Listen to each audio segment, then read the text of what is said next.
اس سیاسی اختلاف کی وجہ سے ہم خام خواہ اپنے نامہ اعمال کو خراب کرتے رہتے ہیں، برباد کرتے رہتے ہیں. اور اس وقت معاشرے میں دو طرح کے لوگ ایسے ہیں کہ میں سمجھتا ہوں جو مفت میں گناہ سمیٹ رہے ہیں. ایک سیاسی جماعتوں کے کارکن اور دوسرے صحافی اور یوٹیوبرز. اچھا، صحافی اور یوٹیوبرز کا معاملہ تو یہ ہے نا کہ ان کو خبر چاہیے، جھوٹی ہے، سچی ہے، اچھی ہے، بری ہے، نمک مرچ لگائیں گے، اس کو مسالہ لگائیں گے اور چاہیں گے کہ بس یہ وائرل ہو جائے، کیونکہ اس سے ان کا کاروبار چلتا ہے، اس سے ان کا چینل چلتا ہے، اس سے ان کی نوکری پکی ہوتی ہے.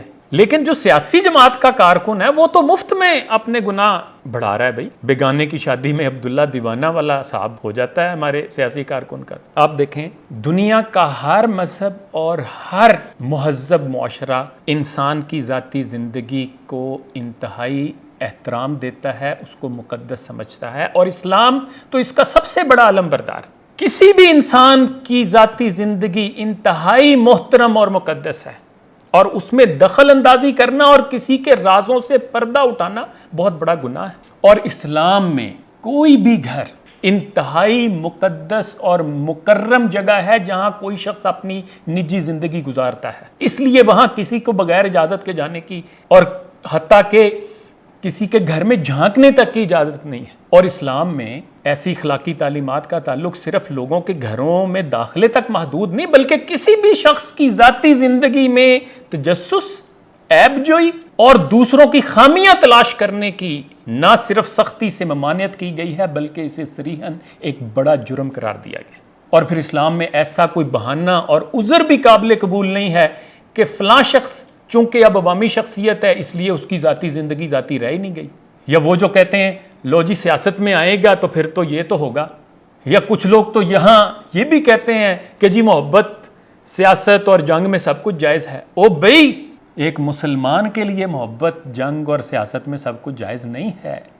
مسلمان کے لیے پیمانہ اللہ اور اس کے رسول صلی اللہ علیہ وآلہ وسلم کا فرمان ہے. اور اللہ کا فرمان یہ ہے، قرآن کہتا ہے، ایک دوسرے کے حالات کا تجسس نہ کرو اور نہ کوئی کسی کی غیبت کرے. کیا تم میں سے کوئی یہ پسند کرے گا کہ اپنے مرے ہوئے بھائی کا گوشت کھائے؟ قرآن کے الفاظ ہیں، وَلَا تَجَسَّسُوا، تجسس نہ کرتے رہا کرو، ٹو میں نہ لگے رہا کرو دوسروں کے. اور حدیث کے الفاظ میں اس کے ساتھ وَلَا تَحَسَّسُوا کا اضافہ ہے، اور خبریں معلوم مت کرتے رہا کرو. اور سنن ترمذی کی حدیث ہے، جو شخص لوگوں کی باتیں سنتا ہے حالانکہ وہ ایسا نہیں چاہتے بلکہ وہ اس سے جان چھڑاتے ہیں، تو قیامت کے روز اس کے کانوں میں پگھلا ہوا سیسا ڈالا جائے گا. اب آپ غور کر لیں کہ ہماری سیاست میں اور ہمارے میڈیا پہ کیا ہو رہا ہے. اچھا، کوئی کرپٹ ہے تو آپ بتائیں اس کے بارے میں لوگوں کو، لیکن تب جب آپ کو اس کا یقین ہو، آپ کے پاس اس کا ثبوت ہو. اس لیے نہیں کہ آپ کی پارٹی اس کا پروپیگنڈا کرتی ہے، یا آپ کا لیڈر چونکہ یہ کہتا ہے، یا اشرافیہ یہ نیریٹو بلڈ کر رہی ہے. کیونکہ آپ نے اپنی قبر میں جانا ہے، آپ کے لیڈر نے وہاں آپ کا جواب نہیں دینا.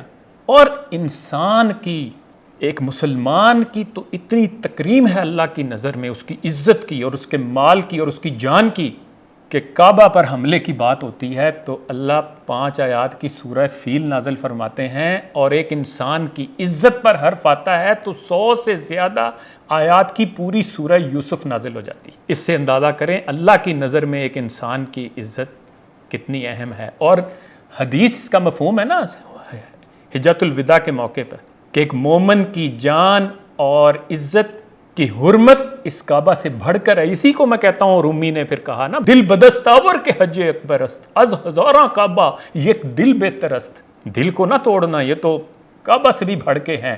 اور کعبہ بنگاہ خلیل کبریا، یہ تو خلیل کبریا کا بنایا ہوا گھر ہے. دل گزرگاہ جلیل کبریا، اور دل جو ہے وہ تو جلیل کبریا کی گزرگاہ ہے، اس کو نہ توڑنا.